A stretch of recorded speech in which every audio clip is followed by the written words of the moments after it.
অনেকদিন পর আমি আর আমার ছোট ভাই বল্টু শহরের বাড়িতে আম্মুর সাথে বেড়াতে এসেছিলাম।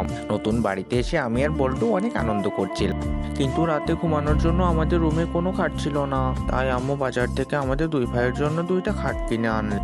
কিন্তু এই খাট দেখে আমার ছোট ভাই বল্টু কোনো রকমই পছন্দ করেনি। তারপর আম্মু আমাদের ঘর থেকে দুইটা খাটই সরিয়ে ফেললে। নতুন খাট বানানোর জন্য একটা কাঠমিস্ত্রি কাকুকে ডাকা হলো। কাঠমিস্ত্রি কাকু প্রথমে নাট বল্টু এবং কিছু লোহা দিয়ে দেওয়ালে বসিয়ে নিলেন। তারপর কাকু লোহার সাথে লোহা জোড়া লাগিয়ে একটা মাচা তৈরি করলেন। তারপর উপরে কিছু কাঠ দিয়ে একটা খাটের আবরণ তৈরি, তারপর খাটের উপরে একটা গদি আর বালিশ দিয়ে সুন্দর বিছানা তৈরি করে কাকু বিছানার পাশে কিছু কাঠ দিয়ে আমার জন্য বক্স বানিয়ে দিলেন, যাতে এখানে আমি আমার খেলনা সামগ্রী রাখতে পারি। কাকু দেখলেন আমার ঘরে জামা কাপড় রাখার জন্য কোনো আলনা নেই, তাই তিনি আমার বিছানার পিছনে একটা সুন্দর আলনা তৈরি করে দিলেন, যাতে এখানে আমি আমার কাপড় চোপড় রাখতে পারি। বাচ্চারা, আজ এ পর্যন্ত শেষ। তুমি যদি তোমার মাকে ভালোবেসে থাকো তাহলে চ্যানেলটা অবশ্যই সাবস্ক্রাইব করে দিও।